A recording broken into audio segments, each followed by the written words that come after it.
À la une de ce journal, la conférence économique africaine se tient à Addis Abeba. Cette année, le plus grand rassemblement économique et de recherche du continent se concentre sur les impératifs du développement industriel durable en Afrique. Le téléphone mobile impressionnant A70 de la maison Itel a été présenté et c'était face aux influenceurs et blogueurs à Abidjan. 100 millions de francs CFA, c'est la valeur du don fait par la Loterie nationale de Côte d'Ivoire à 4 centres de santé, un don qui s'inscrit dans la politique d'action sociale de la LONASI. Et sous la conduite de la cellule d'analyse de politique économique du CIRES, des experts des 3 pays se sont retrouvés en conférence à Abidjan. Plus de précisions dans ce journal.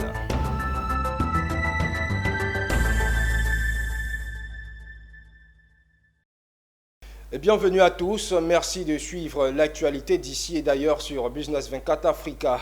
Ouvrons ce journal en nous rendant dans la ville historique d'Addis Abeba, capitale de l'Éthiopie. Depuis ce jeudi, la ville abrite la conférence économique africaine. Cette année, le plus grand rassemblement économique et de recherche du continent se concentre sur les impératifs du développement industriel durable en Afrique.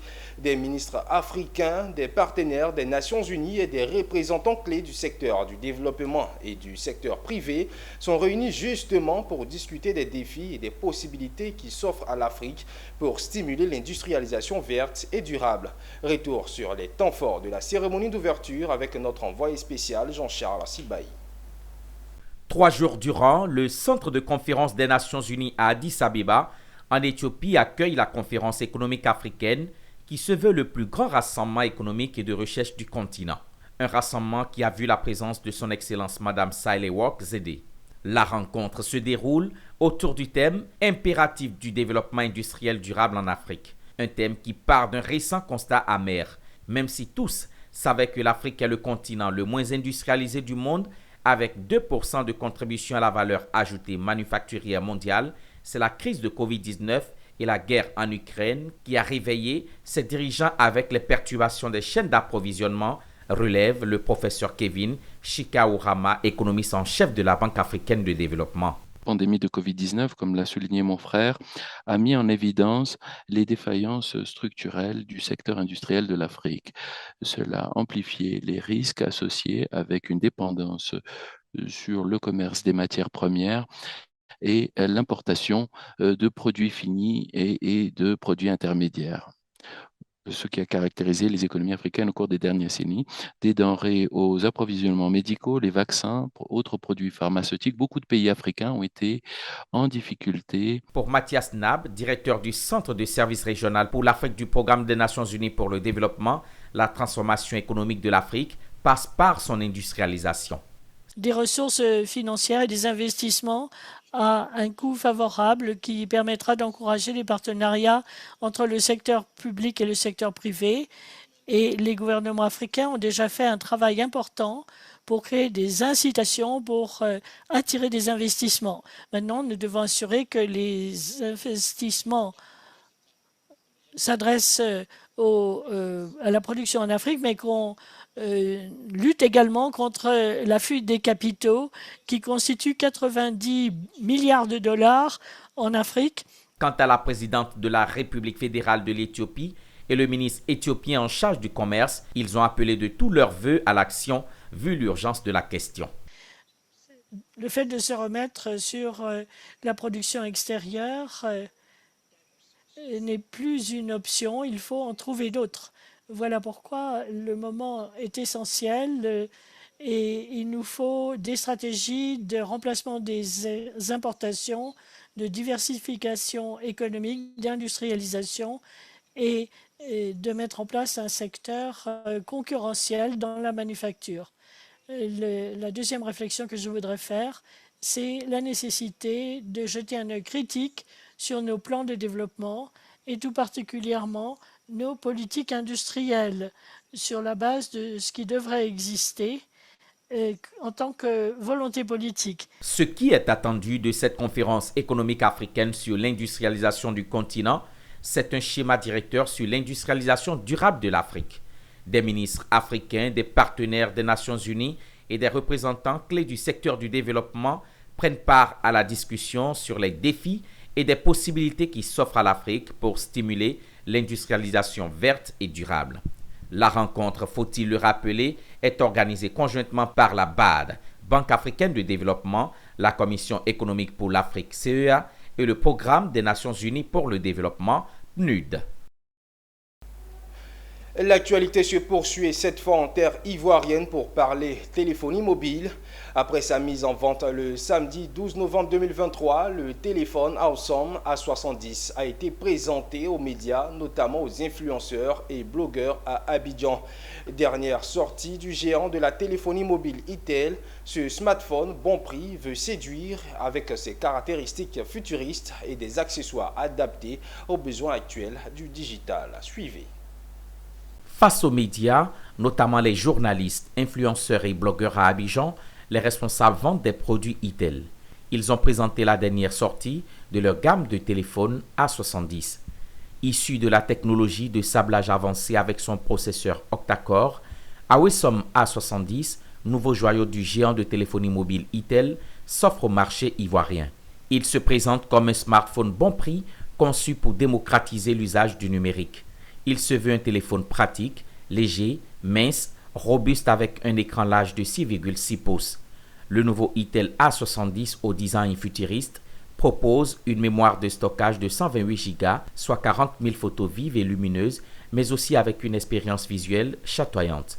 Bini Dominique, le responsable commercial de Itel, présente les particularités de son produit. Le A70 est l'un de nos modèles de la série A qu'on vient de lancer. Et vient avec une particularité, c'est-à-dire avec une barre dynamique. Il vient avec une grande mémoire de 128 Go. Il vient avec 3 Go de RAM. Et ce modèle sera fait en 3 séries. Le 128 3 plus 3, ce qui fait 128 8. On aura le 128 16 et on aura le A70 256 de mémoire interne. Également, il faut dire que ce modèle vient avec un système octa-core, un système qui nous permet d'avoir une fluidité en termes de navigation, un écran plus grand de plus de 90% et je crois que ça sera pour le bonheur de nos utilisateurs. L'innovation, en plus de la garantie qu'elle offre, assure également le service après-vente. Le modèle est garanti 12 mois, ça fait 1 an et tous nos points de collecte de calcaire, tous nos points de réparation de calcaire à travers la Côte d'Ivoire, vous pourrez aller faire réparer vos téléphones. Il faut préciser une chose, pour la réparation des téléphones de Itel et la garantie ne va pas sur les infractions liées à l'utilisation du consommateur. C'est-à-dire quoi, si tu prends un téléphone Itel, que toi-même tu casses l'écran, c'est à tes propres frais. À l'achat du Itel A70 s'accompagne un forfait de 10 Go MTN, un des fruits de partenariat entre Itel et MTN Côte d'Ivoire. Pour renforcer les actions de lutte contre la corruption, la HABG et la BOAD mutualisent leurs efforts et ce à travers la signature d'un protocole fait ce vendredi au siège de la HABG. Ce projet permet de définir un cadre de coopération entre les deux institutions dans la prévention, la détection et la lutte contre la corruption et les infractions assimilées, nous disent Zinab Dosso et Tima Traoré. Les conséquences de la corruption ne sont plus à démontrer en Côte d'Ivoire et même en Afrique. C'est une gangrène qui met en péril l'économie des pays. Pour poursuivre la lutte contre la corruption et les infractions assimilées, la HABG, Haute Autorité pour la bonne gouvernance, et la BOAD, Banque ouest-africaine de développement, mutualisent leurs efforts. Voici la preuve. Cette signature de protocole de coopération.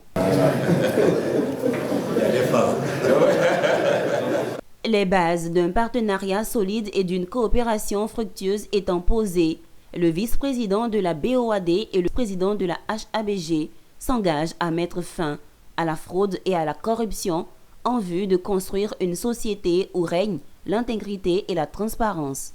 La signature du protocole leur permettra de mettre en place des mécanismes de détection et de répression des actes de corruption pour redynamiser l'économie et améliorer la qualité de vie des populations. En agissant de concert, nous pourrons impulser le changement et atteindre des résultats significatifs pour une société sans corruption. Aujourd'hui, nous posons les bases d'un partenariat solide et d'une coopération fructueuse. Cette convention reflète notre ambition de construire un avenir meilleur où la confiance retrouvée dans nos institutions et notre système financier contribuera à redynamiser nos économies et à améliorer la qualité de vie de nos concitoyens.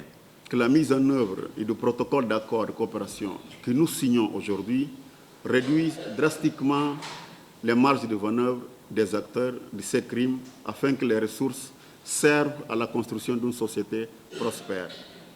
Pour y parvenir, chaque acteur, à savoir État, institutions, médias, société civile, citoyens, doit jouer sa partition. Afin de faciliter le projet, un comité mixte de suivi du protocole d'accord sera mis en place et sera composé d'experts désignés par chaque partie pour un mandat de 5 ans. La COP28 sur les changements climatiques s'ouvre à Dubaï le 30 novembre prochain. Afin de mieux peser sur les décisions lors de cette conférence, l'Alliance panafricaine pour la justice climatique a organisé un atelier de renforcement de capacités dénommé campagne Keep Your Promise. Cette campagne vise à outiller les organisations de la société civile en Côte d'Ivoire sur leur participation aux négociations et discussions qui auront lieu à la COP. Le reportage est signé Sandrine Kwame et Augustin Kra. Keep Your Promise, une initiative lancée par l'Alliance panafricaine pour la justice climatique dans l'optique de préparer les organisations de la société civile à mieux participer à la conférence des parties de 2023, la COP28. Cette campagne servira à élaborer des stratégies d'adaptation efficaces pour protéger les populations vulnérables, les différents écosystèmes, l'agriculture et les infrastructures. L'initiative d'organiser une pré-COP est partie de la plupart des organisations de la société civile ivoirienne dans le but de faire des négociations de sorte qu'elles participent à influencer les décisions. Pour nous, cette année, nous avons profité de l'occasion pour lancer la campagne Keep Your Promise qui cible les décideurs, les pays industrialisés à respecter les engagements pris en faveur des pays en développement en vue de permettre l'adaptation et aussi la résilience des pays africains, surtout les populations africaines, les communautés qui sont déjà impactées par les effets des changements climatiques. Je tiens à féliciter PACJA pour cette initiative de renforcer les capacités des ONG qui vont aller à Dubaï pour la COP28 et ça permettra à nos ONG d'être plus rodées aux questions qui seront débattues, à savoir la finance, climat, la question de crédit carbone et le financement des pertes et dommages. Je pense que c'est une très bonne initiative de l'ONG PACJA parce que, comme il a dit le coordinateur du projet, il sera intéressant que de plus en plus les ONG participent activement aux négociations. On en a besoin pour faire avancer tous les projets au niveau de la Côte d'Ivoire. Notons que la COP28 se tiendra du 30 novembre au 12 décembre 2023 à Dubaï. Elle mettra un accent particulier sur les énergies renouvelables, une agriculture durable et des stratégies afin de réduire considérablement les gaz à effet de serre et aussi promouvoir un développement durable. Et un mot d'action sociale dans cette édition. La Loterie nationale de Côte d'Ivoire a procédé à la remise des clés de 4 ambulances médicalisées neuves d'une valeur de 100 millions de francs CFA. Ce don est destiné à renforcer le dispositif médical de 4 structures sanitaires. Les détails dans cet élément que signent Enis Bogo et Augustin Kra. Toutoubré, dans le département de Gagnoa, le centre de santé d'Ananda, le centre de santé de la maison de presse d'Abidjan, l'unité de néphrologie pédiatrique du CHU de Yopougon, ce sont les structures, entre autres bénéficiaires des dons de la LONASI, d'une valeur de 100 millions de francs CFA. Le directeur exécutif a exhorté les récipiendaires à prendre soin des véhicules mis à leur disposition. Cet équipement en ambulance vient renforcer considérablement la fonctionnalité opérationnelle des centres de santé et ainsi améliorer les capacités de prise en charge des patients. L'intervention d'un matériel roulant s'avère plus que nécessaire. La Fondation Lonasi a pour vocation de participer à ces prises en charge. C'est pourquoi nous procédons à cette importante remise d'ambulance. Je ne saurais terminer mon propos sans saluer le rôle important que jouent les entités en charge de la santé dans la quête quotidienne d'un mieux-être des populations ivoiriennes. Les bénéficiaires de ces dons témoignent leur reconnaissance à la Fondation Lonasi. Avec beaucoup d'émotion que nous prenons la parole cet après-midi pour dire merci, infiniment merci à la Fondation Lonasi. Le geste paraît peut-être pas assez, mais tellement son poids est énorme, il peut apporter beaucoup de choses dans les populations qui en ont vraiment besoin. Parce que, voyez-vous, une ambulance dans une localité, dans un centre de santé, ce sont des vies humaines qui sont préservées, sauvées. La Fondation Lonasi a été créée en mars 2019 avec pour mission d'œuvrer à l'amélioration des conditions de vie de la population partout en Côte d'Ivoire. Et parlons à présent autonomisation de la femme. Le projet relatif aux impacts des programmes socio-éducatifs communautaires d'encadrement de la petite enfance fait partie d'une cohorte de 6 projets de l'autonomisation des femmes du Burkina Faso, du Sénégal et de la Côte d'Ivoire. Sous la conduite de la cellule d'analyse de politique économique du CIRES, les experts des 3 pays se sont retrouvés en conférence à Abidjan sous le thème « Autonomisation des femmes pour l'encadrement de la petite enfance » cas du Burkina Faso, du Sénégal et de la Côte d'Ivoire, nous disent Djekoul de Silva et Augustin Kra.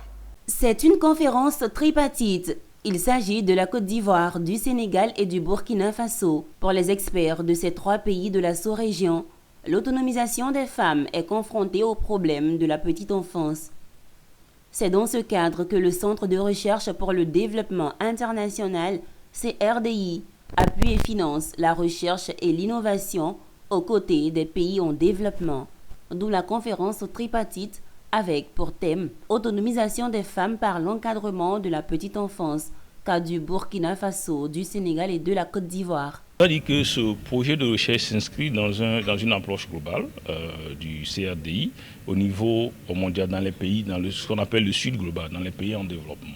Et le CRDI finance 14 projets de recherche, dont 6 qui sont en Afrique de l'Ouest. Et en Afrique de l'Ouest, il y a la Côte d'Ivoire, le Sénégal, le Burkina Faso, le Bénin, et puis je pense qu'il y a aussi le Togo. Donc ces 6 pays constituent ce qu'on appelle une cohorte qui essaie d'étudier les opportunités économiques pour la femme en Afrique de l'Ouest. Lors de la conférence, les experts ont fait des communications. Quelle politique pour une meilleure inclusion des couches défavorisées?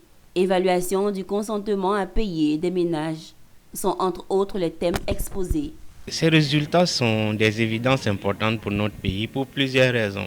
D'abord parce que le pays lui-même, il est engagé dans la promotion des services de garde d'enfants avec les données qui existent. Donc il y a beaucoup de lois, notamment les lois sur la protection de l'enfance, les lois sur l'autonomisation de la femme qui sont prises et mises en œuvre. Et donc nous estimons que ces résultats vont porter fruit. Et comme dans beaucoup de pays, les femmes occupent en majorité le travail de soins non rémunérés, dont la garde des enfants. Et ceci fait qu'elles ont une position défavorisée sur le marché du travail parce que le fait de garder les enfants leur empêche de trouver plus de temps pour aller faire des activités rémunératrices de revenus. Et partant de ce constat, le ministère de la Femme a initié beaucoup d'initiatives de services de garde publics. Il y a aussi des services de garde privés comme communautaires. Mais ce qui se passe, c'est que ces services de garde n'intègrent pas souvent suffisamment le volet autonomisation économique des femmes. Cette conférence organisée par les experts du Burkina Faso, du Sénégal et de la Côte d'Ivoire est placée sous le parrainage de Nasseneba Touré, ministre de la Femme, de la Famille et de l'Enfant. Et dans le chapitre de la santé, le ministère de la Santé, de l'Hygiène publique et de la couverture maladie universelle a procédé à la remise des arrêtés d'autorisation d'ouverture d'exploitation et des cartes professionnelles à 500 agents du système sanitaire ce jeudi 15 novembre à l'Institut national de santé publique. Cette cérémonie était couplée au lancement de la campagne de régulation administrative des établissements sanitaires privés pour la 2e édition. Cette activité a réuni l'ensemble des acteurs du corps médical avec pour objectif d'assainir le secteur de la santé. Le reportage est signé Michel Brou et Essette Ekissi. Ce sont 500 agents du système sanitaire, détenteurs de cartes professionnelles et d'arrêtés d'autorisation d'ouverture d'exploitation aux établissements sanitaires qui ont satisfait aux critères de qualité et de conformité aux normes établies par les autorités compétentes.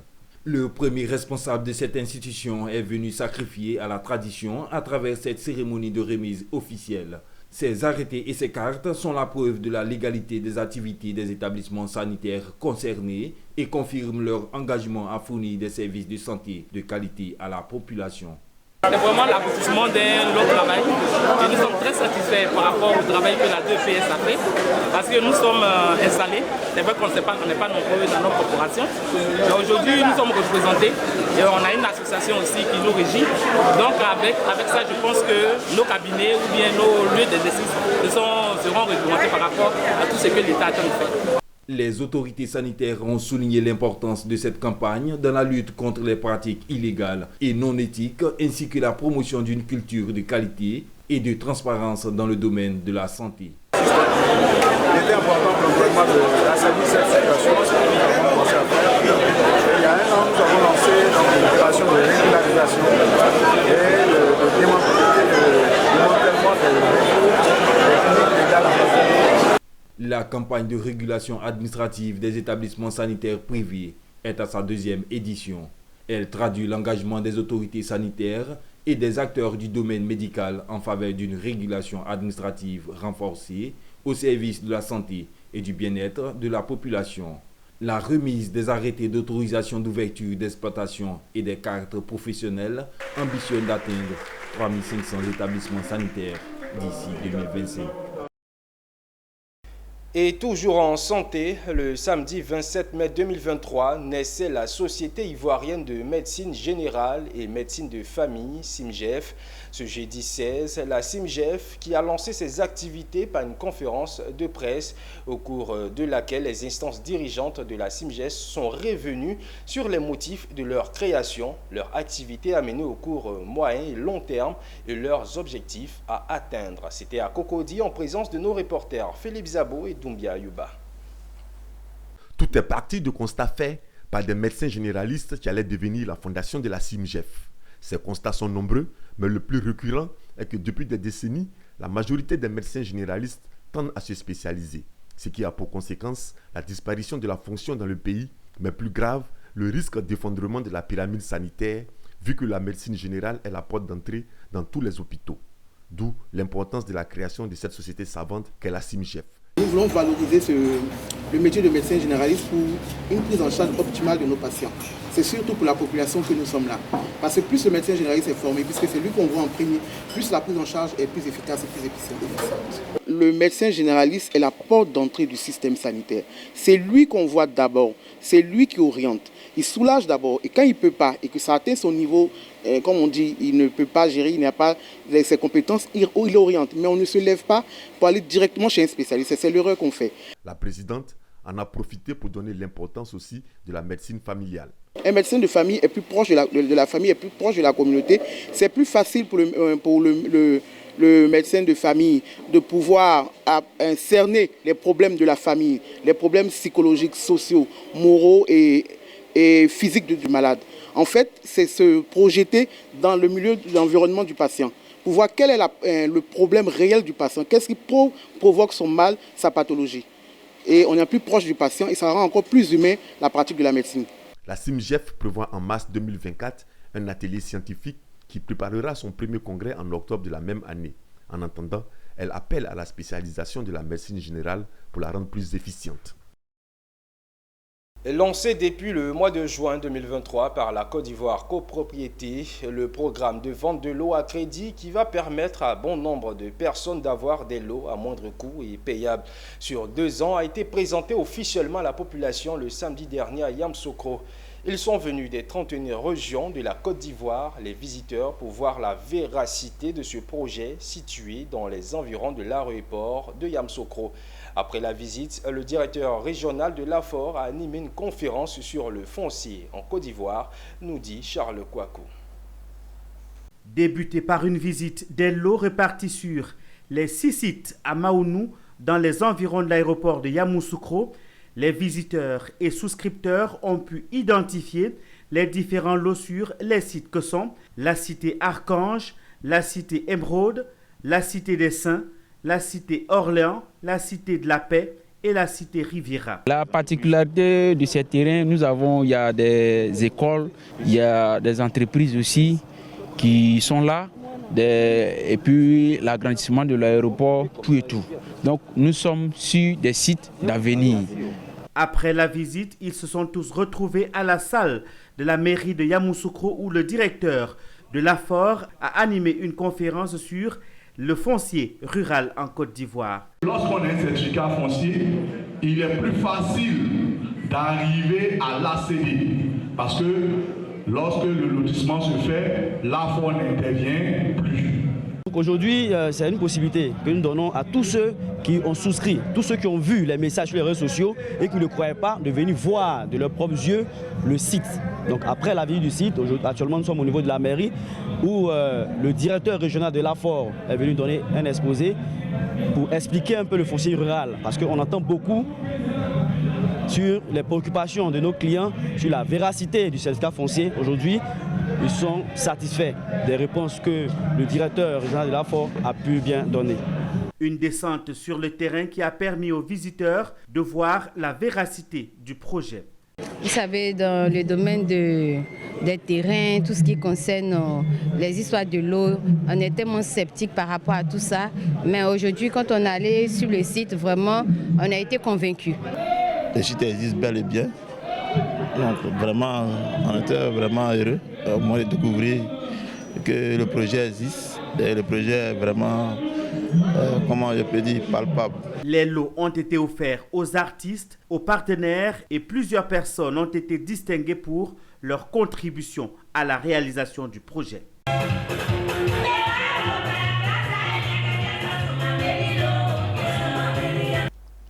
Et à Gozon, dans la sous-préfecture de Guéibli, département du Diokoué, néanmoins Martine est désormais la présidente des femmes solidaires du quartier d'Oua. Elle a été investie présidente de cette association par l'autorité sous-préfectorale et le parrain Ange Nyonka, un fils du village. Plusieurs autres associations de la sous-préfecture sont venues apporter leur solidarité, nous dit Théodore Kanga. La présidente de l'association des femmes solidaires de Gozon dans la sous-préfecture de Guéibli a été investie le week-end dernier en présence du sous-préfet de la dite localité. Au cours de cette cérémonie, Ange Nyonka, fils du village, parrain de la cérémonie, a encouragé et félicité les mamans qui se sont mises en association pour le développement du village, mais et surtout pour leur autonomisation. Monsieur le commandant, comme je vous ai dit, je n'ai pas grand chose à faire. Moi, mon travail, c'est d'aider mes soeurs, mes mamans, mes frères et sœurs qui sont ici en campagne et qui luttent nuit et jour pour leur autonomisation, pour leur suivi et pour leur bonheur. Ce n'est pas parce que nous en avons en abondance pour distribuer. Nous n'en avons pas. Mais quand nous voyons la souffrance de nos parents, quand nous voyons la souffrance de nos soeurs, quand nous voyons la souffrance de nos mères, quand nous voyons la souffrance de nos frères, nous sommes obligés de partager le peu qu'on a. L'autorité sous-préfectorale a salué l'initiative des femmes du Gozon qui s'inscrit dans la vision de l'État de Côte d'Ivoire. L'État fait l'effort de pouvoir apporter toutes les solutions possibles pour essayer d'arrondir les fins de mois de nos mamans dans les villages. l'État fait l'effort de réfléchir à des politiques d'autonomisation de nos jeunes, de nos femmes. Mais à côté de l'État, il y a des hommes que nous pouvons appeler des entrepreneurs sociaux, à l'image des Indoka, et je voudrais vous féliciter, que vous applaudissez. Au cours de cette cérémonie, le parrain a offert une moto à l'association pour faciliter le transport de leurs marchandises. En votre nom, au nom du préfet de région, je voudrais que vous leur remettiez les pièces sur les clés de cette moto, afin qu'elle puisse commencer une activité génératrice de revenus. Cette cérémonie d'investiture a débuté par des prestations d'artistes du terroir et d'ailleurs, venus égayer les populations qui ont effectué le déplacement. En image à présent, les travaux de construction du centre de données national de la Somalie ont été lancés le mercredi dernier par Jama Khalif, ministre fédéral des Communications et des Technologies. L'infrastructure est située à Mogadiscio, la capitale du pays. Elle devrait permettre de répondre aux besoins croissants en matière d'hébergement et de traitement des données numériques. Cette initiative s'inscrit dans le cadre de l'engagement du gouvernement somalien de favoriser le progrès technologique et l'inclusion numérique conformément à la politique et stratégie TIC 2019-2024. De 8 000 actuellement, le Maroc veut porter à 22 500 le nombre de diplômés formés par an dans le domaine du numérique d'ici à 2027.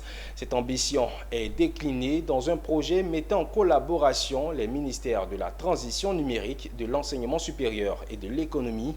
D'après les explications données par le ministère de la transition numérique, le projet mettra à contribution les universités publiques et celles-ci proposeront à la carte des offres de formation de nouvelles spécialisations à l'instar de l'analyse des données, le big data, la cybersécurité, le droit dans le domaine numérique, l'intelligence artificielle et le développement des programmes. Des domaines de spécialisation qui seront en tout déclinés en 144 filières de formation. Et c'est ici que nous refermons cette édition que nous avons pris plaisir à vous proposer. Merci de votre attention. Le programme se poursuit sur Business 24, la chaîne au cœur de l'information économique d'ici et d'ailleurs.